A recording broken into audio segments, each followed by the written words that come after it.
শখের বাইক সাজানোর পরের অনুভূতিটা খুবই অসাধারণ। এটা হচ্ছে R15 ভার্সন 3। এটাতে কি কি ইনস্টল করা হলো দেখেন।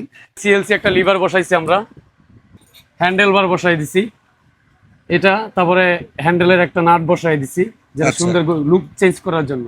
ওকে। তারপরে আপডেট একটা খামচি লাগাই দিছি, খামচিটার লুক চেঞ্জ করার জন্য প্লাস বাতাস কাটার জন্য। এটা হচ্ছে খুব মেজর একটা পার্ট যেটা আপনার সাসপেনশনকে এটা। সেফটিতে রাখবে। জি। আচ্ছা, তারপরে তারপরে হ্যান্ডেলের গুটলি বসাই দিছি আমরা, গুটলি বসানো আছে, হেডমার্কসের জালি বসাই দিছি হেডমার্কসের জালি দূর বসানো থেকে যাতে আছে। দেখতে লুকটা গর্জিয়াস লাগে। এক্সা এলিট হ্যাঁ, এই জিনিসটা বসাই দিছি গাড়ি সেফের জন্য। সেফটির হ্যাঁ, জন্য। চোরের হাত থেকে সেফের জন্য। মোটামুটি অনেকগুলো মালামালি ইনস্টল করা হয়েছে যেটাতে ভাইয়ার গাড়ির আউটলুক আশা করি তার মন মতো হয়েছে। আচ্ছা, ভাইয়ার সাথে কথা বলি। আমি আসছিলাম সিরাজ ভাইয়ের কাছে, মোটামুটি ওনার বাইকের মডিফাইটা খুবই সুন্দর হয়েছে, আমার খুবই পছন্দ হয়েছে। তবে আমরা যদি বাইকের কোনো মডিফাই করতে চাই তাহলে সিরাজ এন্টারপ্রাইজে চলে আসবো ইনশাআল্লাহ। উনি হলো বাইকের জন্য একজন এমবিবিএস ডাক্তার আমি মনে করি। হ্যাঁ, আলহামদুলিল্লাহ, মডিফাইটা আমার মনের মতো হয়েছে ইনশাআল্লাহ।